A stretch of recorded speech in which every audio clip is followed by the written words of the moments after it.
The Netflix Avatar series was always going to be a hard sell for me, but honestly, it's not due to any of the news about the production. There's been a few controversies here and there, like the original showrunners Mike and Brian leaving production, and the news about Sokka's sexism arc being toned down, but I didn't see either of those as necessarily being harmful to the production.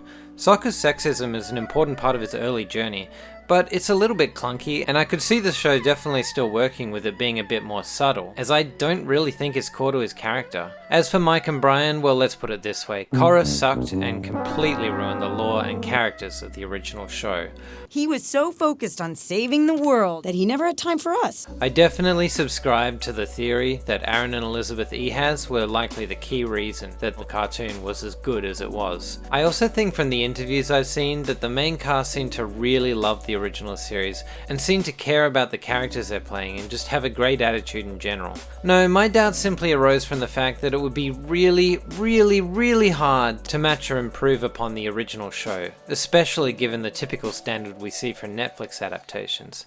Avatar: The Last Airbender was a beautiful, epic show with well-rounded main characters who all have excellent chemistry and interesting interpersonal dynamics, as well as unique skills and approaches to problems. This on top of a gorgeous world with lots of creative touches, a very unique and visually striking magic and fighting system, which is tied innately into character development and philosophy, and a strong hero's journey story that feels fully developed and incredibly satisfying. The show was definitely not perfect, but they really hit the core elements of animation and writing so well. I just had a lot of doubt the same quality could be achieved by Netflix, and especially in live action, where some of the core elements of the show, like the fighting and the humor, would be very awkward to try and translate correctly, keeping the general vibe while making it feel organic in a different medium. For a similar comparison, while I thought the One Piece live action show still managed to hit some great story beats, the attempts to adapt the animation to the live action was not nearly as successful, with actors hamming up performances obnoxiously while failing to keep the energy and dynamism that the animation provides, especially with how Netflix tries to pull as much screen time as possible out of the more expensive live action set pieces, which can leave things feeling very sluggish and at times really awkward. We did it! Yeah! The budget limitations in that show also showed up in other ways. Luffy has these stretchy powers, but it's not incorporated into his movement at all, unless he's very specifically doing a stretchy move with very direct purpose. All of that being said, the show is now out, so how is it? That wasn't good! You're dead! Yeah, they tried, I guess. You're not very bright, are you? Okay, I have a few positives about this, but first let's get into the core issues. I am all down for diverging from the original and doing stuff better or in a new and creative way, but it really feels watching this show like a lot of these decisions are kinda just trying to be different for the sake of being different. And this starts with the opening of the show. In the cartoon, we don't know anything about Aang when we first meet him, just that he's an airbender. And then as we go on, we learn that he's been in an iceberg for 100 years, that there's been a war going on the whole time, and then when Aang goes to the Southern Air Temple, we learn alongside him that all the air nomads have been wiped out. We also later get the incredible episode The Storm, where we learn how Aang discovered that he was the Avatar. I don't know if you guys have heard of this, but there's this very secret and advanced writing technique. It's called a plot reveal. It allows you to do these crazy things with your story, like give new context to character actions and make the audience excited to learn more as the show goes on. Crazy, I know. In Netflix's new show, all of this information is revealed outright in the opening 15 minutes of the first episode, and oh boy, it's like being force-fed information through a funnel. But the Avatar is yet to be revealed. Which is why we have to kill them all. His first step is to eliminate the one person who could stand in his way, who may not be ready for the responsibility of becoming the Avatar. Aang is powerful, but there's much he still needs to learn. Fire Lord Sozin is planning to attack the Earth Kingdom. The Fire Nation is embarked on a dark path. Only the Avatar, the one person who can master all four elements, can save the world. The Avatar, the one person with the ability to master all four elements. Only the Avatar master of all 4 elements, could stop them. But when the world needed him most, he vanished. When the world needed the Avatar the most, he vanished. It's my job to be repetitive. My job. My job. Repetitiveness is my job. You're strong and kind and generous. You are my friend. I know who I am. I like to play airball and eat banana cakes and goof off with my friends. I don't want to leave. I don't want the responsibility.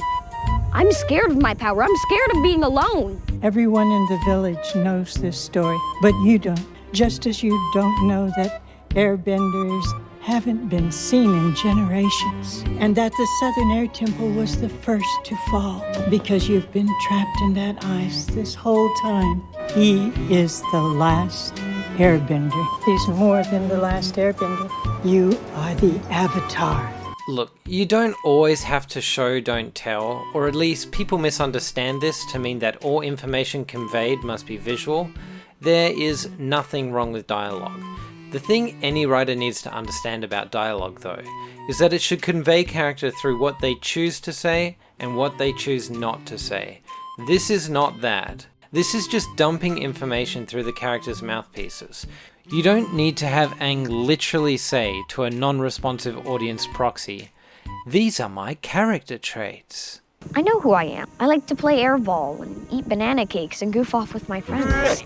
Great news! Why not show him acting that way? If you're gonna spoil all this information anyway, you can at least show Aang doing Aang stuff with other nomads, or with Gyatso. By the way, this show is Jinju Erasure. You could, believe it or not, actually show him eating a banana cake or goofing off with his friends or playing airball. Anyway, my point is we don't get to have the slow reveal of character throughout the show because they wanted to be different, so now it's all stuffed into the beginning. The absolute worst change here though is that Aang no longer runs away out of fear of responsibility. This is the central element of Aang's guilt and the first step in his hero's journey. He rejects the call to adventure, and throughout the show he has to take different steps towards taking on a greater responsibility, while feeling like he has let the world down by running away when he was needed the most. Why didn't you tell us you were the Avatar? Because I never wanted to be. In this version, he literally just goes out for a breather and fucking drowns.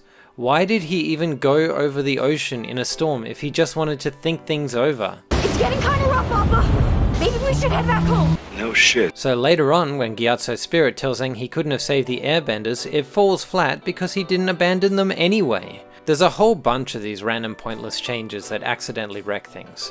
In the cartoon, when Zhao attempts to assassinate Zuko, Iroh says he knows who it is and that it was pirates, which makes Zhao think he doesn't suspect a thing. In the live action, he instead says it was Ozai. What? What the fuck? This is terrible! You're talking to Zhao, who is under Ozai's direct command, so this doesn't throw suspicion off Iroh, but more importantly, saying that Ozai murdered his own son, that he's a kinslayer, would be treason! You're literally accusing your boss of murder. This should create a whole plotline in itself, but Zhao's just like, well, this is awkward. There's no good reason to change this, except that the showrunners wanted to be different. Let's talk about casting and characters. I feel like the best way to go through this review will be to cover the characters, since that's what I think is the most important part of this show, and then we'll go through the episodes individually, covering whatever I've missed. The best cast character in the show for me would probably be Ozai. Daniel Day Kim is perfect. He fits the role like a glove and commands power, poise and ferocity completely naturally. June is the same. Looks like a 1-for-1. This might be controversial, but I also really like the girl playing Azula. The way they've written her is pretty different, but she feels like a real ice-cold sociopath, and I think she does very well with what she's been given. Plus, she actually looks the age she's supposed to be. They've done a great job overall with the ages matching the characters. It's just a shame that most of the performances are passable at best and pretty bad at worst. That was a mean swing, Pipsqueak. I'm not going to be mean to kid actors. I know they're trying, and there's a very limited pool of Asian young actors to draw upon, especially those that can do martial arts on top. But a lot of the time, it's just not there. I kind of feel like a lot of it's in the directing though too, although that's hard to prove. Ian Owsley looks like Sokka, and occasionally you see hints of the Sokka we know and love. Someone needs to put a bell on you. But most of the time it's just so flat. Sokka should be a very animated character. No, you don't need to go as far as the cartoon, but he should be so much more lively. Think Jimmy from Better Call Saul, or maybe Xander from Buffy. What we've got here feels like the director was really worried about pushing the performances, lest it feel too much like an exaggerated anime character. But it seems some of you can't be trusted to stay at your posts. Now, does the show get his character right? Well, they give it a shot. The first episode, mostly through a lot of stating his worldview directly, does try to show that he is distrusting and concerned with living up to his role as defender of the village, which they try to keep somewhat of a thread through the season. A strange glowy iceberg just exploded and left behind a mysterious little bald person. What part of that makes you think, great, let's bring him home? Of course, distrust is one thing. Wanting to leave a 12-year-old child to die on an iceberg, however, that kinda makes you look like a sociopath. Distrusting doesn't have to mean inhuman. I really liked how they focused on his inventiveness once they run into the Mechanist. Also great casting, by the way. I really reckon if they're going to go the route of trying to make the show different, a great thing you could do is bring in this trait earlier, even right from the beginning. Early Sokka was a pretty simple character in the cartoon. It's pretty much my whole identity. Sokka, the meat and sarcasm guy. It's clear the creators didn't know exactly what to do with him until about halfway through season 1. He was a sarcastic meathead motivated by food, acting tough and getting made fun of. And as we've learned they wanted to change, pretty sexist, in a kind of lazy kid show writing way, where he's just like, ugh, girls are gross and they're stupid. This trait was largely set aside after a few episodes, which is why I'm not really concerned with them removing it, unless they were interested in folding it better into his personality, which they weren't. So that's fine. But what we could do is show from the start that Sokka is inventive, and not appreciated for his inventiveness. What if we took the gag with his boomerang from episode 1 and switched it out for some kind of inventive trap? You could have Katara or another villager berating him for toying with useless contraptions when he should be working to defend the village. Then have that contraption appear to fail when Zuko's ship arrives, and after Sokka loses to Zuko, rather than his boomerang coming back and hitting him in the head, have the trap activated to give Sokka a momentary leg up. I do like that they gave Sokka and Yue a reason to connect when they meet, as that's also something that was poorly developed in the original. Although I still feel like it needed a bit more, and changing Yue's betrothed to be a stand-up guy who accepted she didn't want to get married was... I don't know, it was a strange choice. Is this just another case of different for difference's sake?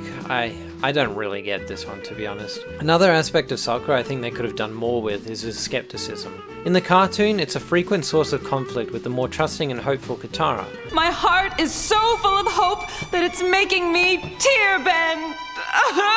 Which drives a lot of plots, and is also just hilarious when he gets pissed off. Can your science explain why it rains?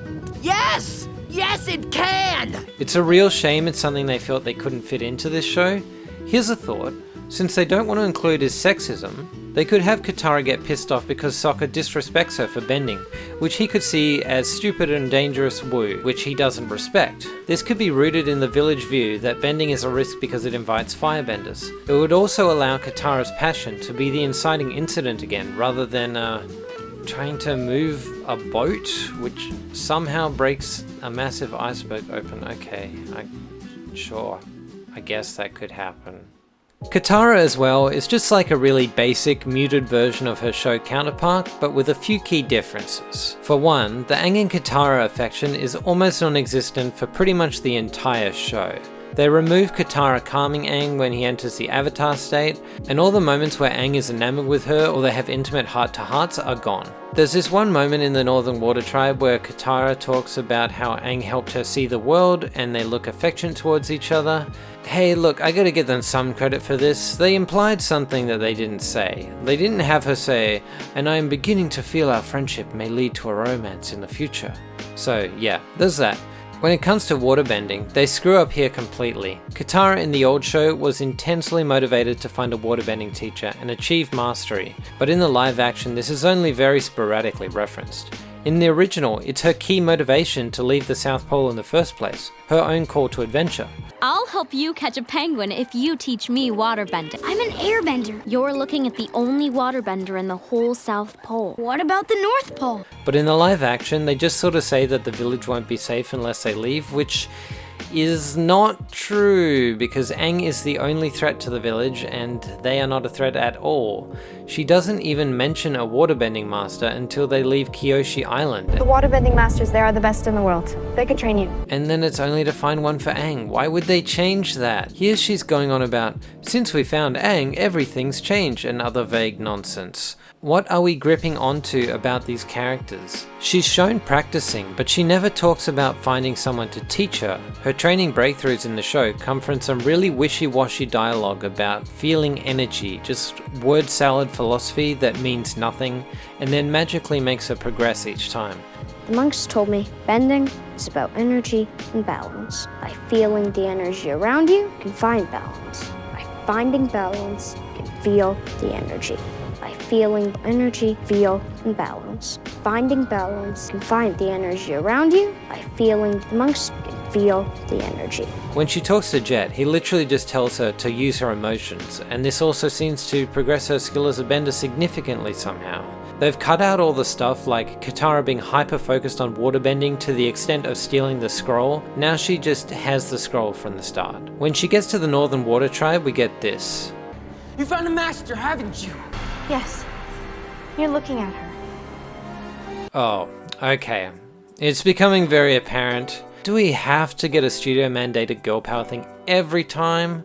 I would assume that this wasn't the intent, except that it's so ubiquitous now that it's become predictable. Yeah, Katara has to be self-taught and recognized as such. She's coming up with moves on her own. That's a mark of a skilled bender. She fights Paku like in the original, but unlike in 2005, now he has to continue to refuse her and yet her become a master all the same and be recognized as such. Master Paku told us to report to you. Yes, Master Katara. What? I'm not a... In that case, he couldn't have asked for a better master. Look at the power you have. That's because of me. That wasn't you. That was me. As in the Kung Fu media that inspired it, the teacher-student dynamic and the importance of learning from those who have worked hard to gain wisdom is a major theme and motif of the show, so why remove this core element? What exactly is wrong with her journey in the cartoon? Female empowerment doesn't mean that she has to be the only one person on the planet who could teach herself to waterbend all on her own. Even Toph, who was introduced as a prodigy, acknowledged the Badgermoles as being her earthbending teachers. Having her go on the same hero's journey as everyone else does not demean her as a woman. It makes her look more relatable and emphasizes her strength of spirit over her strength of natural ability. Aang is supposed to be the one with a natural ability in the first book of the original cartoon, and yet we appreciate Katara more in the end of the season because she's the one who puts in all the effort to become a master. You have proven that with fierce determination, passion, and hard work, you can accomplish anything. While Aang, on the other hand, is goofing off and wasting time, and thus in Book 2 he has to learn from her. Like a few elements in Book 1, the sexism in the Northern Water Tribe was always written pretty basic, and adapting the show to live action could have allowed for a more interesting exploration on the complexity, purpose, and stubbornness of traditions and bigotry, and the cultural significance of deciding to change a long-held tradition. But this show goes the opposite way and makes it even more one-note, and then takes it further by having all the women join together for a big girls get it done moment to fight on the front line. This makes sense for Katara, who has been fighting the whole season, although they don't really show Katara's skills advancing that far before they reach the north like they did in the cartoon. And it makes sense for benders from other nations who have different traditions, but if you live in a society with strict and largely unchallenged standards that women do not fight and aren't trained to fight, and would likely be required during battle for healing that the men are not trained in, you aren't going to have an entire community of women benders just wanting to fight and calling Katara, who hasn't taught them anything, their master. By all accounts, it doesn't make sense. Hell, just look at the opinions of women before the institution of universal suffrage. It was a very mixed bag. Not because it wasn't the right thing to do, but because both men and women tend to value the culture that they're raised in, whether they should or not. This could have actually been an interesting thing to explore. So anyway, what this means is we have Katara way less motivated in this season, and yet simultaneously becoming just as good a bender with no formal training or training together with Aang.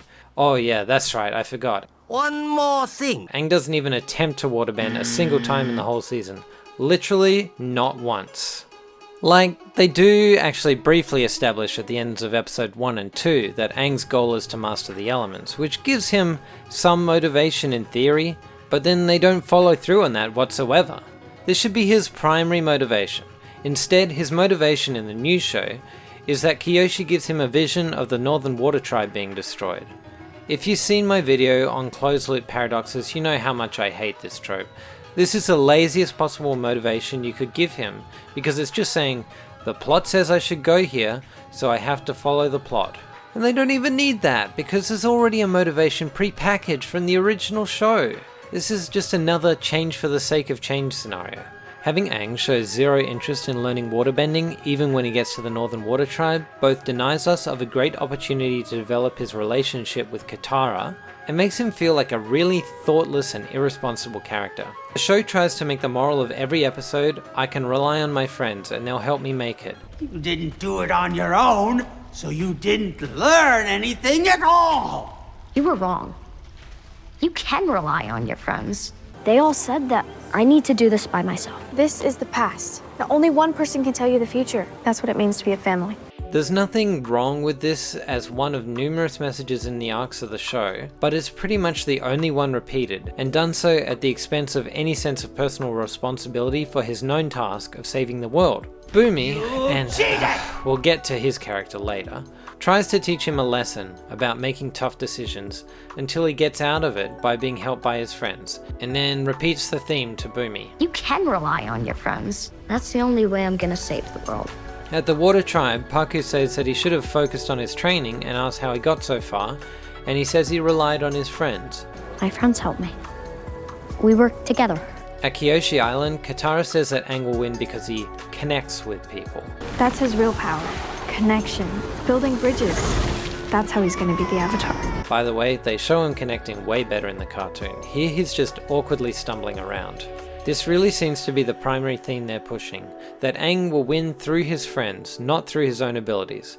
But maybe learning the elements and fighting the Fire Lord might also be an important thing to focus on, just a tad. That's my main issue with Aang. Otherwise, he's okay.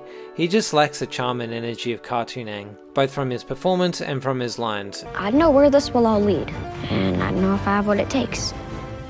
But the one thing I do know is, I'm the Avatar. And his philosophical side from the monks just feels empty, underdeveloped. Finding energy, feel, and balance. Most of his issues are the same with all the characters, the way they speak, just clunkily stating themes, exposition, or their own character traits. This show really doesn't know how to make something subtle. Like after Aang finds out Zuko is the blue spirit and rescues him from being caught by Zhao, we see the exact same scene from the cartoon in a different location, and although the cartoon framed and performed it better, it is more or less good in the same ways. However, before that scene, they have to shove in a full 5-minute scene where Zuko and Aang talk about all the stuff I just mentioned. This is what I value. Well, I value this. I used to do this all the time. Oh really? Me too. We're not so different, you and I. I think you can be good. I think being good is bad. Let me explain my plan and motivation to you. And so on. How good are my accents, by the way? Almost as good as Gordon Cormier's. Read it in your best Australian accent. I'm coming, champ. Just leave him be. I'm the bloke you're after. If you are Australian, how come you sound like you're from the north? Lots of planets have a north. Look, the cartoon wasn't perfect either. See the Suki and Sokka stuff in the Serpent's Pass episode. It's pretty on the nose, but it's still miles better than this. But the worst thing is that it basically ruins the impact of the classic scene that they replicated. In the cartoon, this is the first scene they have together since Zuko rescued Aang, so he thinks he might empathize with him, given they've just risked their lives for each other. In the live action, the whole scene before it changes the context. Cartoon Zuko is filled with far too much rage to ever show vulnerability and humanity in front of Aang. Yet this is exactly what he does in the live action, giving us stuff we already know, making him feel inconsistent as a character. And having the scene beforehand should remove Aang's motivation to try and empathize with him, as he's done that and failed once already. So we're left with an extremely long and mostly redundant scene that just takes something short and touching from the original show and drags it out, sucking the emotion out in the process. Zuko in this adaptation, well, he suffers as well, but in some ways I kind of like the different direction they've gone with him to some extent. In the cartoon, Zuko is very ruthless and laser focused on his quest to capture the Avatar and bring him honor in the eyes of his father, a trait in which he is held back by Iroh. His attitude is formed from his experience of having never been seen as good enough and always having to struggle to achieve his goals, and he views his father's approval as his primary concern. He doesn't seem to be overly concerned with being tough or using dirty tactics. In Book 3, when he confronts Ozai after a period of character transformation, he explains that he always viewed the Fire Nation as the greatest civilization on Earth, and wanting to share that with the rest of the world, but that he now realizes the people of the world are terrified by the Fire Nation. They don't see our greatness. They hate us, and we deserve it. We've created an era of fear in the world. Zuko has a heart, but has been beaten down by the cruel lesson his father taught him when he burned him, and he rejects empathy as weakness. See, isn't it interesting that I knew that, despite the fact that he never explicitly said, "Compassion is a sign of weakness." This is explored in the episode The Storm, when Zuko yells that his crew doesn't matter compared to capturing the Avatar. In the live action, they've toned down his general harshness. We will prove ourselves worthy, and we will see our homes and families again. And made him a bit more volatile in exchange. But an interesting approach they've given is showing more of the side of Zuko that views the Fire Nation as genuinely good and righteous. When Lieutenant G talks poorly of Zhao, despite Zuko's personal distaste for the man, he berates him for gossiping about a superior officer. Zuko shows that he has a respect for the decorum and tradition of the Fire Nation, that he views them as beneficial and has a respect for his country. When the two encounter June, Zuko expresses that he doesn't approve of bounty hunting, as they are unprincipled and will do anything for pay, which he sees as the wrong way of doing things. In Omashu, he's shocked at the thought that the Fire Nation would employ terror. That's not right. Warriors don't hide their faces in a fight. Father would never approve of this underhanded tactic. I think it's an interesting way to show Zuko, who rather than embracing the brutal tactics of the Fire Nation as being necessary for bringing about a greater goal, is reluctant to accept that this is their true nature at all. I don't know if I'd say either approach is better, but I think it's an interesting direction to take the character. I'm not sure if I feel the same way about the changes for Iroh though. In the cartoon, the impression I always got from Iroh in Season 1 was that capturing the Avatar was really just something he wasn't really interested in at all, and in his heart he'd kind of already become a traitor to the Fire Nation. After Iroh's son Lu Ten died in the war and had his birthright revoked, Iroh travelled the world and learned a lot from the peoples of different nations and their philosophies, and at least from my reading of the show, it seems that he became very disillusioned with his nation's attempt at conquest. Who would have thought I'd return to the scene of my greatest military disgrace as a tourist? His actions in the first season see him largely offering kindly wisdom to Zuko on how to manage his feelings and expectations, and he was usually reluctant and if anything generally acts as an impediment to Zuko when it comes to finding the Avatar, such as when he insists on finding his pie showpiece while Zuko is trying to hunt Aang. You're really going to get a kick out of this. The lotus tile was in my sleeve the whole time! And is a constant thorn in Zuko's side when hunting Aang down. I think that Iroh understood that Zuko would never be happy trying to live up to the cruelty of his family, and would be forced to do evil things himself if he went down that path. But he also knew that he couldn't just tell that to his nephew, as Zuko would never accept it unless he learned it for himself. On top of that, it would make him a traitor and separate him from Zuko, who he sees as his own son and wants to be there to guide. But as a result of the direction they've taken Zuko in the new show, they have Iroh in the position of debating tactics with him, and Iroh's tactics in the show generally seem to be more deceitful, ruthless, and unprincipled than Zuko's. I don't really feel like this fits with the idea of Iroh as being unaligned with the Fire Nation's interest and only there to guide and support Zuko. In several episodes, he's very active in helping Zuko find more efficient ways of capturing the Avatar, including pushing him when he doesn't want to accept help from a bounty hunter. You have always believed there is a right and a wrong way of doing things, but the rules are different out here. The old Iroh would have praised Zuko for being scrupulous in not wanting to use a bounty hunter. If he was scrupulous, of course, which he wasn't. I gotta be honest, Paul Sun-hyung's performance as Iroh doesn't do it for me. I know that nobody else can be Mako, but he really feels just kinda put on, like a little bit pantomime. There's a few scenes here and there where he really does shine, like Lu Ten's funeral, but those are few and far between. Just compare his delivery to Marco's in this line. Whatever you do to that spirit, I'll unleash on you tenfold! Let it go now! Whatever you do to that spirit, I'll unleash on you tenfold! Marco's delivery is so filled with power and fury, whereas Sun Hyung's just feels like any other line. There was one scene I really did like with Iroh, just before that flashback I mentioned, when he's being transported by the Earth Nation General, and he actually gets confronted in a really brutal way about the harm he caused during the siege of Ba Sing Se. Iroh seems genuinely paying with guilt to know this, but at the same time, they don't have him simply apologize. Iroh still speaks with authority and wisdom about the darkness that can come from being at war, and he's fearless in the face of his confronter. It's only when alone that he lets slip his own sorrow. It's a really delicately done scene, and very poignant, something that's almost never done elsewhere in the show. One scene that does feel impactful on a similar level is when Zuko is banished by his father. It's a simple change, but having the reveal that Zuko's crew during his exile is the same set of troops that he spoke up about to save in the war room when they were going to be sacrificed is genius. Like, this is legitimately an amazing writing decision. Bravo! Unfortunately, they do ruin a major aspect of Zuko's character by not having him refuse to fight his father in the first place.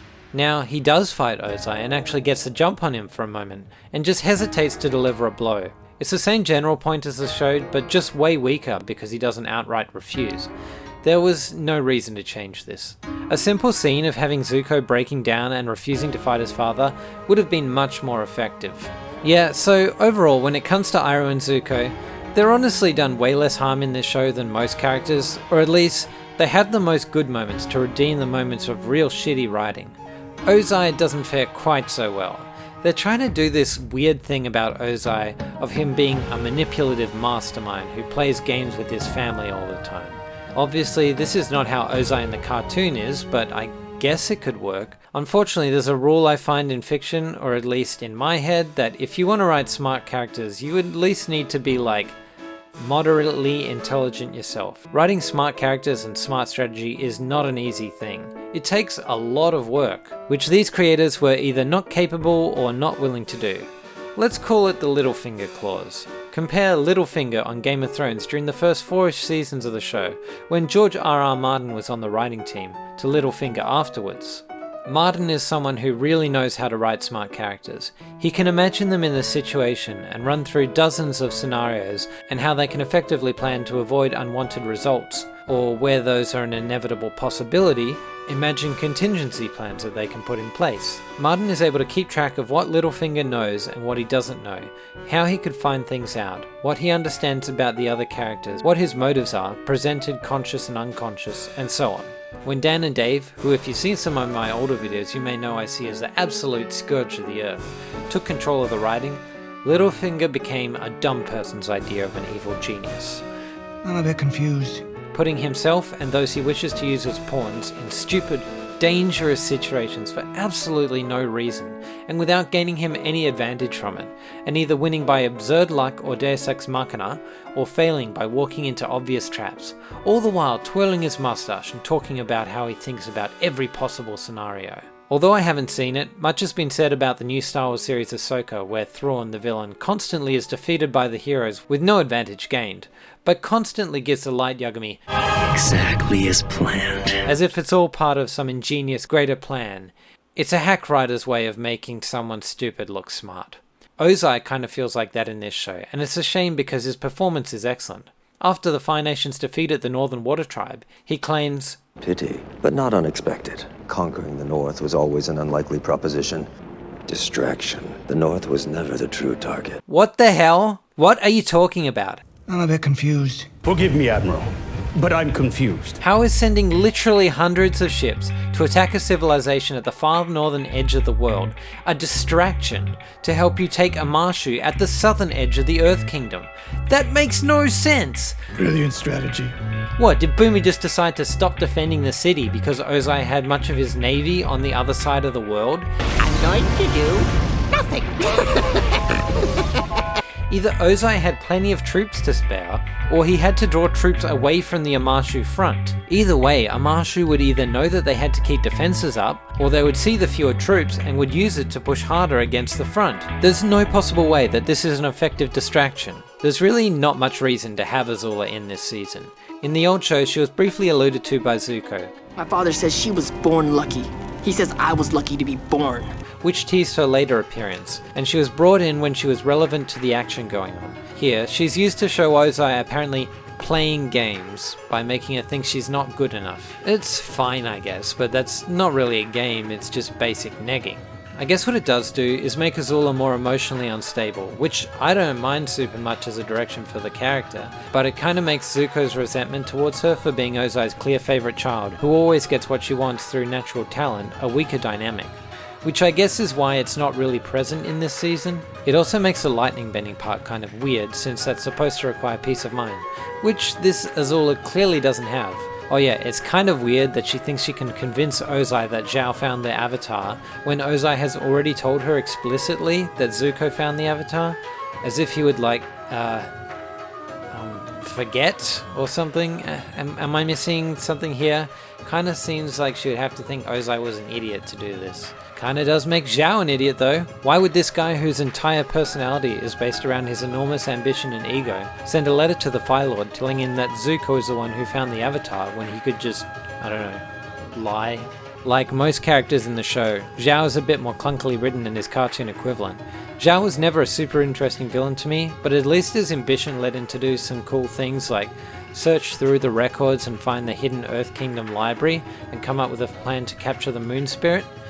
In the live action, he just talks to a fire sage and gets information from Azula. The show runs about the same length as the cartoon, but doesn't cover as much content. This is pretty understandable, both because of realistic budget limitations, and because you can't really pace a live action show as fast as a cartoon, just because something that feels natural in the cartoon can look super rushed in live action. I've covered the bulk of what I wanted to talk about here through the characters, but I also want to do a breakdown of what I haven't covered episode by episode. The first episode of the show, in my opinion, is basically terrible. It's wall-to-wall exposition for almost the entire thing, while simultaneously making a lot of the important basics somehow much less clear than the cartoon. Every character, almost every line they say is just dumping information in a very staged way, and Gran is the worst of the lot, telling us all about the war and the Avatar, that Aang is the last Airbender, that they all died, that he is the Avatar, and more.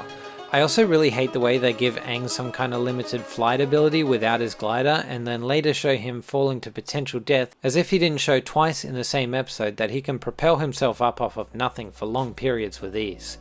The second episode isn't as bad, but it's still pretty poor. Rather than having Sokka being chauvinistic and arrogant and being humbled by Suki, a process of ritual competition through which they gain respect for each other, a story that goes all the way back to the Epic of Gilgamesh, instead we have Suki getting hot for the only new guy on the island in years, and Sokka having all the bravado of a wet sock, awkwardly feeling incompetent in a way that's less entertaining and more just pathetic and boring.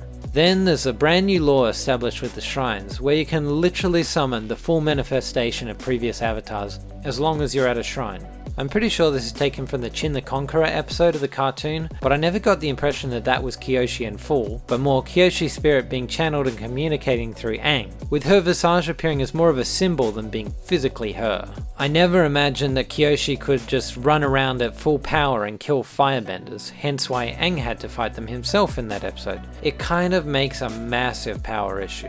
It was the first thing I thought of when they got to the North Pole and went to Kuruk's shrine. Hey, at least they thought of some lazy excuse not to have this work, but why include it at all? Wouldn't this be a major issue for the whole series? Anytime Aang is near a shrine, he can just get instant access to a massively powerful avatar and exploit them for an easy win. Although I feel like Aang could have used Roku's help when Jung was about to capture him. Thanks for nothing, Roku, you and your 2008 no budget green screen looking ass. Why wouldn't people just use this literally all the time? Just find the most powerful avatar you can think of and build shrines to them all over the place. Then whenever you get attacked, call the avatar to help and get a massive power boost by default. The avatar wouldn't even need to train, just plug and go. And by the way, I realise the irony that the mastered avatar state provides a similar issue in the cartoon, so don't bother pointing that out. Omashu and Into the Dark are messes of episodes. They've tried to cram in the King of Omashu, the Northern Air Temple, Jet, the Zuko and Iroh subplot of the Winter Solstice Part 1, the Cave of Two Lovers, and a subplot about Azula into only 2 episodes, and boy is it chaotic. It's bouncing all over the damn place. The set pieces in this episode are some of the most impressive in the show. Amashu looks beautiful, and I'm loving all the little details. It's great to see it in live action. The fight scene here between Aang and Zuko is also awesome. It's not perfect, but the show actually does a pretty great job with the fight systems and choreography. You can see the way Aang and Zuko's fighting styles differ. They're generally shown very clearly and fast-paced, and Aang is using airbending liberally as a core element of his movement. This is exactly the kind of thing I talked about that annoyed me with the One Piece show, where Luffy's powers feel like they're saved for very deliberate attacks, rather than just used all the time, the same way one would use their limbs all the time. Aang's airbending feels like it's a normal part of his everyday life and movement, so visually this first episode is great, but structurally for me it's terrible. We get the absolute bare bones of the characters and arcs from the Northern Air Temple and Jet. We get the Mechanist, but very little of his passion comes through, and the moral debate of destroying the old to make way for the new is absent. Jet is served worse, as he has very little of his Robin Hood charm, being pretty much there to be a terrorist and to empathise with Katara. Then Katara and Sokka argue over whether Jet or Sai are responsible for the bombings. Sai's done nothing but help us, while Jet's a con artist who lied to our faces. Wait, what the fuck is Sokka talking about? Jet lied? You mean, like, to the guards at the gate when they let you into the city? For like 2 minutes when you actually had any interaction with him? You don't know him at all! You didn't even know his name was Jet until apparently now. This is the writers trying to transpose the conflict from Jet into their show, but without all the build-up, it doesn't make any sense. To Sokka in this episode, all Jet is a random guy who helped him get into the city by saying he was his brother. He didn't actually deceive Sokka or Katara in any way that he knows of. It's also super annoying that the only reason Katara didn't tell Sokka and Aang about Sai talking to the Fire Nation spy right away was because Jet decided to take her on a tour of his base and hang out with her for hours on end for absolutely no reason except that that's what they did in the cartoon. What a goddamn waste of time for something that they never properly developed. They do at least try to tie in stopping Jet's plan with the water whip that Katara has been trying to learn, so that's something. In part 2 of this story, the Cave of Two Lovers is awkwardly worked in by having Sokka and Katara need to get through the deadly tunnels to get to Aang at the palace. So instead of the hilariousness of Sokka clashing with the hippies, and a tender story of friendship that wants to blossom into a relationship with Aang and Katara, instead we get siblings that love each other. Apparently. Not in that way. Hopefully. But obviously they must love each other because the Bejamols like love. It's not those stupid crystals like the original. It said love is brightest in the dark, not glowy rocks. Wasn't that stupid? This makes much more sense. These are the dark caverns that nobody has ever come out of alive. I guess nobody who ever went in them before has ever felt love. Never a romantic couple, or maybe two really good friends. So they all got mauled by moles. Sucks to be anyone except Katara and Sokka. They didn't even have to do anything. I thought Vegemols were more into vibrations and emotions, but okay. So is that the primary feeling that Katara and Sokka had here? Love? Not, I don't know, fear? Because they kind of look pretty afraid. Meantime, Aang is busy doing stupid shit with this show's weird version of Boomy. This Boomy is bitter and resentful that Aang disappeared, which is not necessarily a bad thing in and of itself, but the show tries to mix this in with his love of games and puzzles, and sometimes his hatred of games and puzzles? It's all about games with you, isn't it, Avatar? I don't know, this character feels confused as hell. Supposedly, he wants to show Aang that being the Avatar means making brutal and terrible decisions and having to live with it, which I already talked about in the Aang section of the video, but how exactly does that translate into the first two tests, if we can call them that? Why does it matter which bowl of food Aang eats? So, frozen in an iceberg for 100 years, huh? That must have been nice. Oh, come on, man. The joke is right there. And what does the Genomite crystal thing have to do with anything? It means you should be careful where you step. Watch your step? Is that the lesson? Watch your step because the ground might randomly spout giant crystals that you can blast away despite not being an earthbender for some reason? What? The cartoon version of Boomy was pretty straightforward. He was a mad genius who wanted to teach Aang that he'd need to think outside the box to defeat the Fire Lord. That and... It's pretty fun messing with people. This version just comes across as a bitter old dick, and his games aren't actually games at all, just stupid scenes that mean nothing. It kinda feels like an insult to the fans of the original character. I also hate how they've got Aang airbending giant rocks for extended periods here. With Aang airbending like this, who needs earthbending? This is at the level only Boomy and Toph could hold up in the show, and he's not even an earthbender. The show creators kind of forgot that airbending technique is about evasion, circular movement, and redirecting force, not blunt power. Anyway, I've had enough of this crappy episode, let's move on. Spirited Away and Masks are probably my favourite episodes of the season, even though they still have a lot of rubbish in them, because they're more focused on character stuff rather than just giving exposition. My favourite stuff here is Katara and Sokka entering their own flashbacks in the spirit world. It really gets down to key moments in forming their personalities. The way they get into the spirit world is... Must be the energies in the place and thinness up the barrier in my power. Wow, this show is so great with the lore and the spiritual stuff. Anyway, Wan Shi Tong is cool to see, although I'm not sure if it makes sense for him to be here and not in the library, but he does a good job at introducing the important elements of the spirit world. And remember, stay on the path. Throw the bat, throw the bat, throw the bat! Get off the bat! Okay, well, if being on the path doesn't help you at all, I don't really know the point of it being in the episode. I like having Yue appear here as the fox. This is actually a good bit of dialogue. I really like seeing Katara with her family and the Fire Nation attacking the village. They're pretty creative with the editing and the cinematography in this episode, and I dig it. The way they have Katara's mom lie about being the last waterbender in the tribe kind of actually improves on how it was done in the cartoon, where the raider just assumes that it's true and kills her. I think that's something that you would probably want to verify, so that someone didn't just do what she did and lie. In this version, instead, we have Katara hiding under a table and trying to bend to help her mum. The Fire Nation soldier sees the bending, and Katara's mum claims that she's the one who did it. My one issue is that she should have said that right away, instead of after he starts looking and he's about to look under the table where Katara is. The timing of when she said that kind of seemed suspicious, not gonna lie. Sokka's flashback is also delightful, exploring Sokka's feelings of inadequacy as a soldier, which could lead perfectly into his gradual discovery of his skills in tactical matters and lateral thinking, like was explored in the episode The Swordmaster of the original show. The truth is, not everyone is meant to have people's lives in their hands. Oof, that's a brutal line, and the acting here is great. It also has a nice payoff in the season finale, when Sokka gets told, "You don't have to be a warrior to be a hero." Ko in these episodes I'm not so sure about. They add to his lore, but they also miss some basics. Does Aang know that he can't show emotion here? Because that's something that nobody tells him about in the live action show, but he keeps a straight face nonetheless. Why would I try to kill you? Ko used to just steal people's faces, but now apparently he preys on negative emotions and captures people to feed on and kills them. Could be cool if elaborated upon, but I felt like it was pretty half-formed here, especially when it comes to the bit with Roku, where it seems like maybe Roku is going to give him spiritual wisdom or something, and then he's just like, "Hey, here's the item for the fetch quest. Return this to him and your quest will be complete."